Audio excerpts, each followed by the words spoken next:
When it comes to delivering flowers for life's special occasions, trust the name that's been setting the standard for nearly 50 years. 1-800-Flowers.com. From breathtaking bouquets to one-of-a-kind arrangements, 1-800-Flowers is your authority on quality blooms. Always fresh, always stunning, always delivered with care. And right now, for a limited time, you can save up to 40% off your bouquet and make someone's day. Save up to 40% off today at 1-800-Flowers.com/podcast. That's 1-800-Flowers.com/podcast. Hey guys, have you heard of Goldbelly? It's this amazing site where they ship the most iconic, famous foods from restaurants across the country, anywhere, nationwide. I've never found a more perfect gift than food. Goldbelly ships Chicago deep dish pizza, New York bagels, Maine lobster rolls, and even Ina Garden's famous cakes. So, if you're looking for a gift for the food lover in your life, head to goldbelly.com and get 20% off your first order with promo code GIFT. That's goldbelly.com, promo code GIFT. Welcome to Complete BS, the official podcast of couch coaches everywhere. Not just football. It's every sport that ruins your parlay, wrecks your fantasy week, and still brings you back for more. Buzzer beaters, blown leads, and brackets in flames. Yeah, we're all over it. Unfiltered takes, armchair analysis, and enough bold opinions to fill a playbook. Hosted by Brien Schmauch, sports junkie, the Saban of stats, and your official voice of, I could coach better than that. Let's go. Buckle up, Couch Coach Nation. Week 8 gave us all we could ask for. We had 5 ranked versus ranked games, so we knew there were going to at least be 5 ranked teams losing, but we had a total of 9 ranked teams fall this weekend. Miami started things off on Friday night with a home loss. This is vintage Mario Cristobal in Miami. The question now is this the beginning of their yearly end-of-year slide, or can they recover? Nebraska looked anemic on the road at Minnesota. That gave us our second ranked loss before we even got to the weekend. Ohio State, Indiana, Oregon, Alabama, and Oklahoma, they all dominated inferior teams. Memphis's loss messed up what was going to be probably the biggest group of 5 game ever next week. It's still going to be an important game, but it does slide down a little bit. Texas A&M, BYU, Missouri, Virginia, and Texas all escaped with close wins. We're all a fan of our favorite team, and if you love college football, you need to watch more than just your team and your conference. The games in the American Conference are so good and compelling. The Big 12 is so much fun to watch. College football, for all its flaws, is absolutely amazing.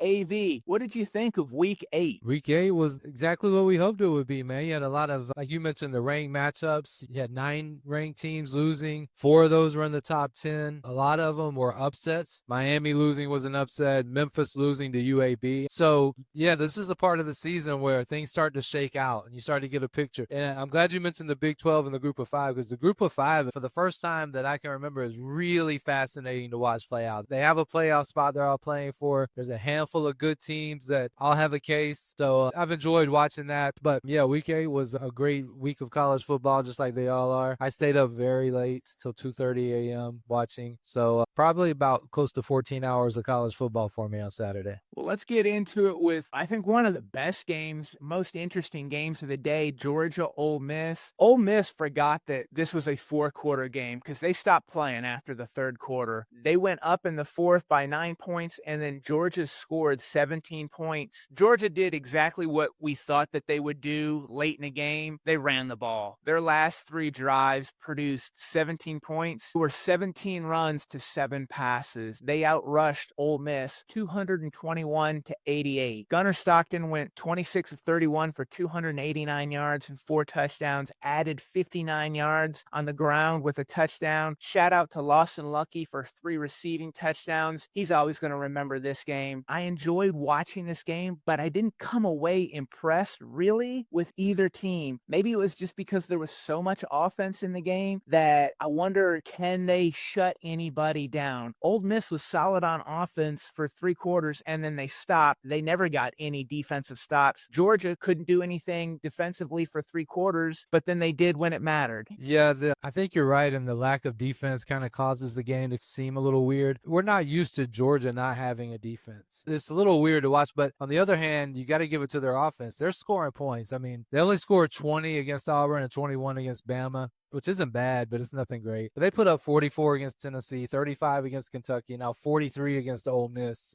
So they're giving up points and they're outscoring people, which isn't typical Kirby or typical Georgia, but a win is a win. Ole Miss looked great. I think they scored a touchdown their first 4 or 5 drives and then nothing after that. A lot of Georgia's offensive success, not to take anything away from Gunner Stockton, he's played great, but is running the ball. And they leaned on it. We talked about it last week that we thought that would be the game plan. And it was. They leaned on the running game and scored enough points and got a couple of stops at the end. But just untraditional the way Georgia's winning this year. But doesn't matter how you get there. They got the win. Alabama, they got the win too. 37-20 over Tennessee. I got to say, in last week's episode, I said Bama was going to win 38-20. So give myself a little pat on the back. I had this one right on the money. Bama got a pick 6 just before the half that solidified their control, and there was no looking back. They also got a safety in the second quarter, and those 9 points shifted the game dramatically. Tennessee beat Alabama in every statistic, yet watching the game, it never seemed like they were in the game. They made critical mistakes in crucial times, and they were done. Tennessee won the box score, but lost the game in convincing fashion. It felt like Alabama dominance. Yeah, for sure. I think that's exactly right, Brian. Alabama just seemed like the better team. So Tennessee won all of the stat battles, right? Yards, rush yards, pass yards. But Alabama was more efficient. They had more yards per play.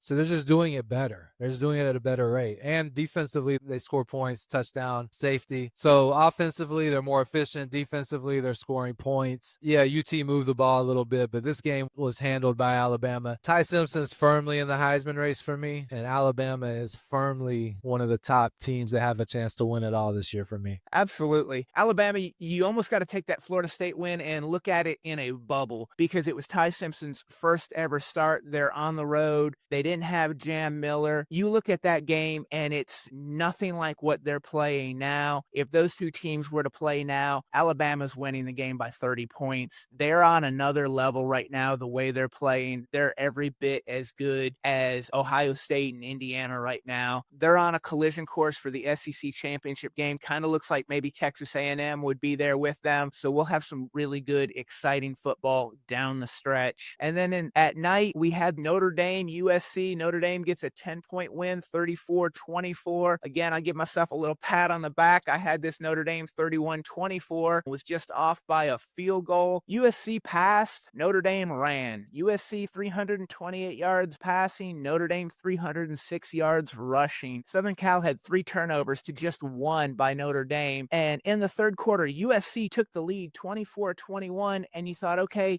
this is where they're going to assert themselves. And on the ensuing kickoff, Notre Dame, Jadarian Price took it 100 yards the other way for Notre Dame to reclaim the lead. Notre Dame added a touchdown halfway through the fourth quarter to ice the game. Notre Dame always felt like they were the aggressor in this game, and they probably left about 10 points on the field. This very easily could have been a 20-point win for Notre Dame. Their physicality, the way they're running the ball, they're one of the more impressive teams now in what they're doing. They had those 2 early losses to Miami and Texas A&M by a total of 3 or 4 points. Notre Dame's squarely in the playoff hunt right now. The 1-2 punch of Love and Price was absolutely crippling, and I'll have more on Love in just a little bit. I think Jeremiah Love is one of these running backs like Ashton Genty that should be a high draft pick and that will come in and have an immediate impact. He's got an NFL body, big, strong, fast, shifty. He is an incredible running back. And Jadarian Price right behind him isn't bad either. That's a heck of a 1-2 punch. This game was weird to me a little bit because it did seem like Notre Dame controlled it, like if you were measuring game control for sure. But Southern Cal tied it up late in the second half, and that's when Price took the kickoff back for a touchdown. So they hung in there. One thing that you have to ask questions about is Lincoln Riley winning on the road. His road record is atrocious, especially against decent teams. Hats off to Notre Dame for playing a good team. USC's a good team, played them, took their best shot, and still won comfortably.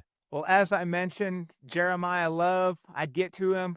I've got a game ball for you, Jeremiah Love. 24 carries, 228 yards, and a touchdown. Added 5 catches and 27 yards receiving. Jeremiah Love, you get a game ball. My other game ball, we're going back to Friday night. Louisville wide receiver Chris Bell, 9 receptions, 136 yards, 2 touchdowns. The second touchdown put the game away. Louisville gets the upset of Miami on Friday night. Chris Bell, you got a game ball. AV, where's your game ball going? It's funny you give it to Jeremiah Love because I'm giving mine to Jadarian Price. I was watching that game. He's always the other running back, but he's really talented. He had 87 yards, but only on 13 carries. He had a touchdown, and then he had the clutch kickoff return for a touchdown. He contributed to that win as much as anybody. He's a good player. So a little love, a little shine to Jadarian Price. Absolutely. Now we've got questions. And for me, Shane Beamer, I've got questions. You were a preseason top 20, in some cases a top 15 team, possible playoff team, had a potential Heisman contender in Lenora Sellers. Perhaps we should have known better when you named perennial failure Mike Shula as your offensive coordinator in the offseason. But you were 2-1 on September 13th. You lost your quarterback that day, so maybe that loss is understandable, but it was a good Vanderbilt team that you lost to. Then on Sunday, September 14th, Virginia Tech fired their coach. The next week, you had Lenora Sellers back. However, you didn't come back. You ranked dead last in the SEC in total offense, 14 of 16 in passing, last in rushing, dead last in scoring at 20.1 points per game. You're 1-3 since that job came open, and your name has been linked to it. You've got 3 tough games coming up that you have no shot now to make a bowl game. You're probably maybe going to be a 4-win team. You've got, I think, Coastal Carolina is going to be your 4th win, and that's it. Maybe Clemson at the end, but you're not making a bowl game. You're clearly distracted. Your team's feeding off of that. They're following your distracted lead. Maybe you need a fresh start. Maybe South Carolina would be happy to see you go and they can have a fresh start, but you haven't earned a new job. You haven't earned a raise. At this point, if I'm Virginia Tech, the only reason they should hire you is because they struck out on their top 5 or 6 candidates that they went to, and they're going to take pity on the son of their legendary coach, Frank Beamer, because you haven't earned a job. Shane Beamer, you get questions from the media and you get real defensive. I've got questions for you. Valid.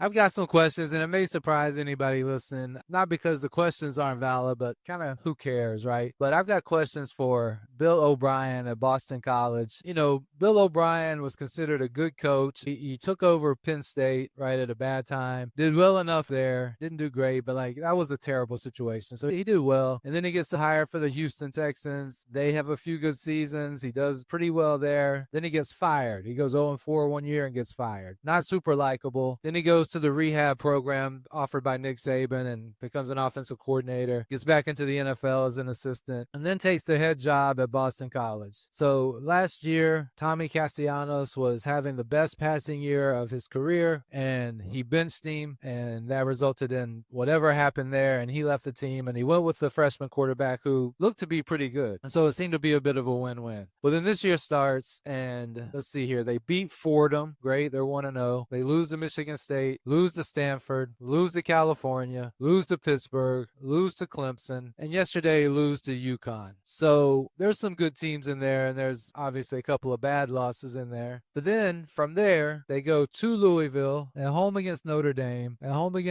Southern Miss, at home against Georgia Tech, and then at Syracuse. There may be one more win in there. He's looking at a 1-win season square in the face. And I don't think he has answers to any questions. I just think they're going to eat this 1-win season, and I guess he'll be back. I don't think Boston College makes a move, but where do you go from here? And when do you get there? I've got questions. Valid questions for Boston College and their leadership. What's going on up in Chestnut Hill? I don't have answers for you, but we've got the questions. Stay tuned on Thursday. We're going to have Matthew Sprouse from the Group of 5 Guys podcast to talk USF at Memphis and the Group of 5 race for the playoff. Really excited to have him on. You can follow Complete BS Pod on X and Instagram. Make sure to like, share, and subscribe wherever you get your podcasts. Thanks for listening to Complete BS. Be sure to subscribe, share, and follow us online. And tell us what you think of this episode. Use hashtag CouchCoachNation. And let's keep the conversation going.